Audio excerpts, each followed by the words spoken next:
썸상과 함께하는 특별 강연회. QR코드를 인식해 확인해보세요.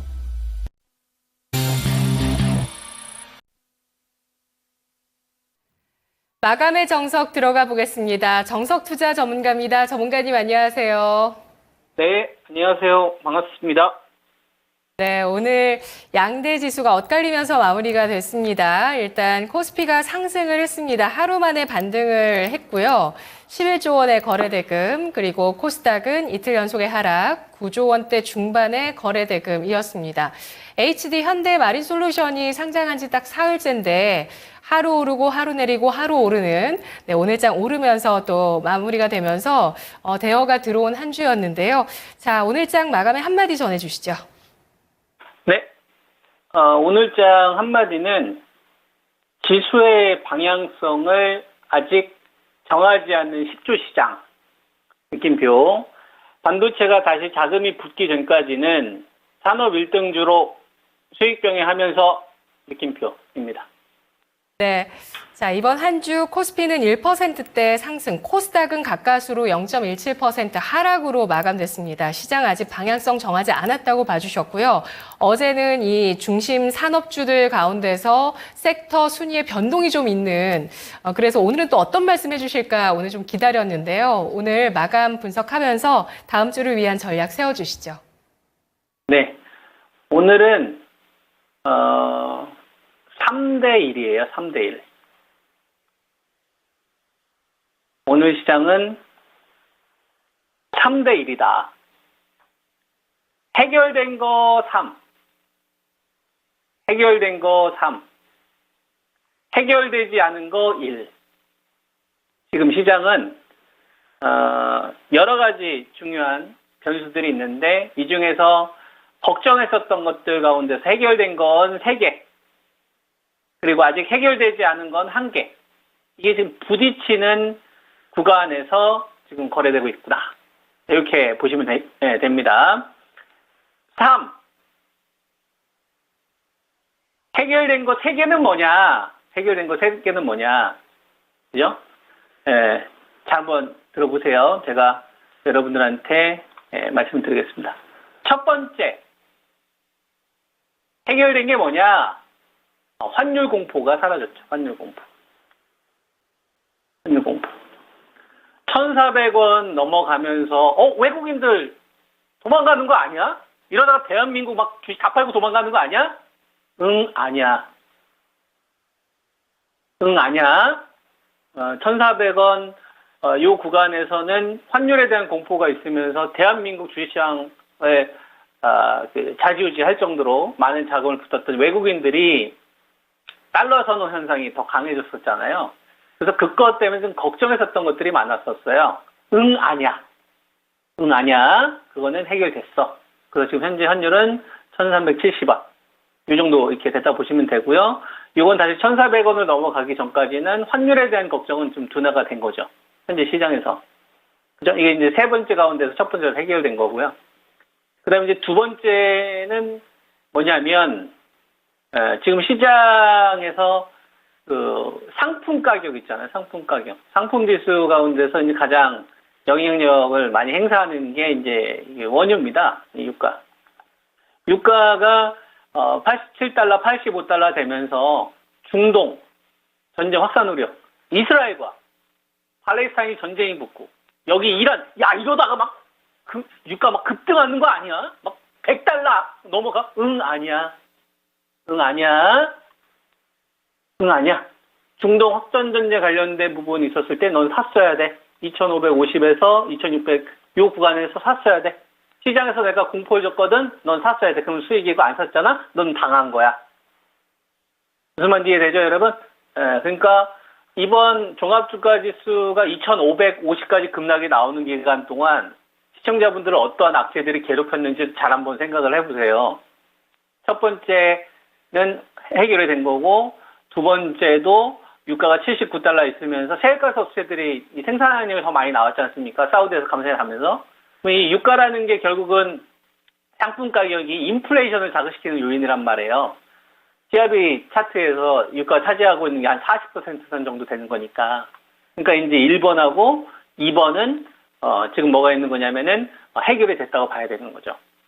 그냥 걱정거리였던 거잖아요, 시장에서. 그 다음에 이제 세 번째가 저는 어떻게 보면 가장 중요하다고 보는데요. 금리예요, 금리. 미국, 2년물 금리 인하에 대한 기대감이 여러 번 시장에 있었으나, 번번이 실패했었습니다. 이거는 제가 지수를 보면서 말씀을 좀 드리고자 하는데요. 종합주가지수가 2273에서 이때 이제 제가 여러분한테 2350에서 매수 의견을 드렸을 텐데요. 2350에서 매수 의견을 드리고 나서 이때는 금리 인하 재료가 없었어요. 금리 인하 재료가 있었던 거는 2023년도 12월 중순부터 파월 의장이 공식적으로 금리 인하에 대해서 논의하고 있다. 아싸!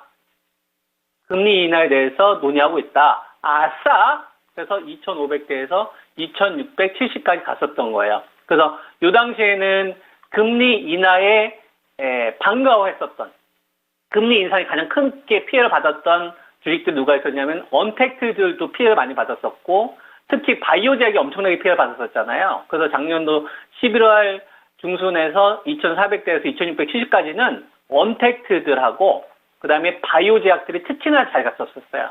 왜냐면 그때 금리에 제일 민감했던 애들이니까. 파월 의장이 선물이야! 그러니까 아싸! 하면서 이제 바이오 제약 관련된 업체들 가운데서 뭐 알테오젠이라든지 HLB라든지 셀티론이라든지 이런 주식들 시세 정말 좋았거든요. 유한 양행이나 한미약품이나 이런 애들. 여기 이제 네이버나 카카오나 카카오뱅크 같은 주식들, 크래프톤 관련된 주식들, 금리 인하에 가장 기뻐했던 주식들이 12월 달 말까지 가는 이런 흐름이 있었다 이거. 요때 금리 인하. 하지만 그죠? 사람 일은 모르는 거죠. 금리 인하에 대해서 물 건너갔었어요. 쿠티 방문 얘기가 나오고 나서부터 2014년 1월달, 3월달 아니야? 쏘리. 그래서 시장 급락. 그래서 여기서 이제 매수 의견 좀 드렸었고, 그러면 6월달입니까? 6월달 아니야. 또 급락. 이러다가 금리 6% 가는 거 아니야? 7% 가는 거 아니냐? 2년물, 미국 2년물이 5%를 돌파했어요. 10년물이 4.7%, 전고점을 돌파했어요. 이거 다시 그러면 금리나 물 건너가는 거 아니냐? 금리 인상으로 가는 거 아니냐? 아니야. 아니야. 그거는 내가 겁준 거였고, 난 원상복귀 됐어. 그래서 10년물이 4.5%로 떨어졌고, 2년물이 4.8%로 떨어지면서 시장에서 이 세 가지로 변수를 던지면서 시장을 괴롭혔었는데, 그게 지금 뭐가 된 거예요, 여러분? 해결이 된 거예요. 그러니까 어떤 현상이 나올까요? 낙폭주에 대해서 매수가 붙죠. 이러면은 싼 것들은 사주면 되는 거 아닌가? 그래서 낙폭가대주에 대한 상대적인 매수세가 이번 구간에 특히나 많이 나왔던 것 같아요. 아무래 퍼시픽 같은 주식들도 대표적인 낙폭주였었지 않습니까? 이게 길게 보면은 장난 아니게 빠졌던 주식들이거든요. 이런 주식들이 특히나 이제 낙폭가대에 따른 반등이 있었던 거고, 그 다음에 이제 파라다이스 같은 주식들, 이런 주식들도 낙폭가대에 반등이 나왔던 거고, 자동차 가운데서도 만도 같은 주식들이 꽤 많이 반등이 나왔죠.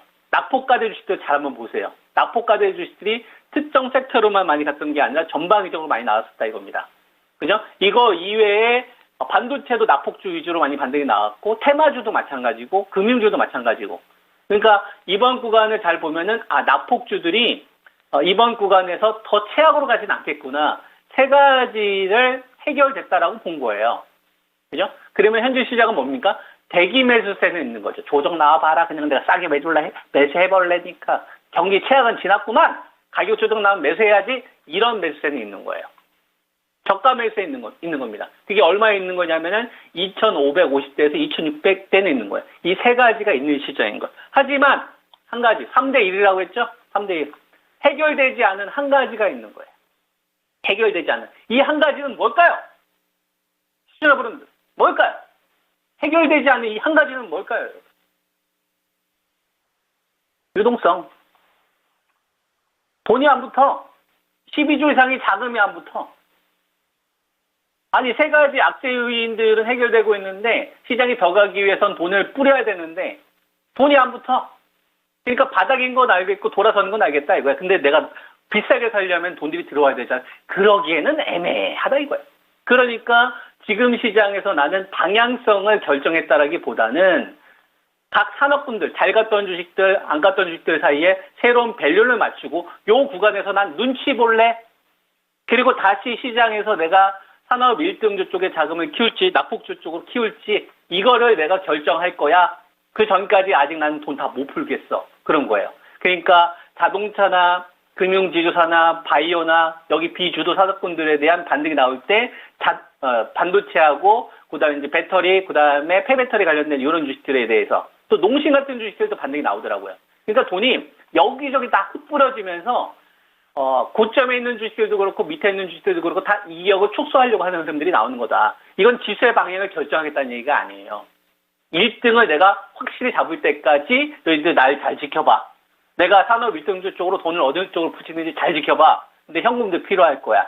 수익 병행하면서 현금 관리하면서 잘 지켜봐. 이걸 시장이 계속 우리에게 좀 투자 신호를 주고 있는 게 아니냐. 이런 의견을 좀 드리겠습니다. 그래서 방향성을 결정하기 전까지는 기본적인 현금 관리와 그다음에 그 비중 조절이 전 필요하다고 보고 있고요. 지금은 주도 산업 이외에 비주도 산업 이 분산까지 될 수 있다는 걸 고려하면서 여러분들이 전략을 세우셔야 되지 않겠느냐 이런 말씀을 드리겠습니다. 알겠습니다. 한 주간 그리고 4월부터 지금까지 해서 해결되지 않은 한 가지 유동성 꼽아주셨네요. 분석 잘 들었습니다. 한 주 수고하셨습니다. 고맙습니다. 자, 이렇게 돈이 다시 흩뿌려지면서 이번 한 주의 가장 큰 특징은 낙폭과대주의 반격이라고 꼽고 있는데요. 시장 방향성 아직 잡지 않았기 때문에 산업 1등주 아직은 1등주 압축해서 수익 병행하면서 대응해야 됩니다. 지금까지 투자 판단에 도움드릴 수 있는 내용들 알아봤고요. 다만 주가의 상승과 하락을 보장하지 않는다는 점 유의하시기 바라겠습니다. 주말 잘 보내시고 다음 주 이 시간 마감은 증권통해서 또 다시 뵙도록 하겠습니다. 고맙습니다.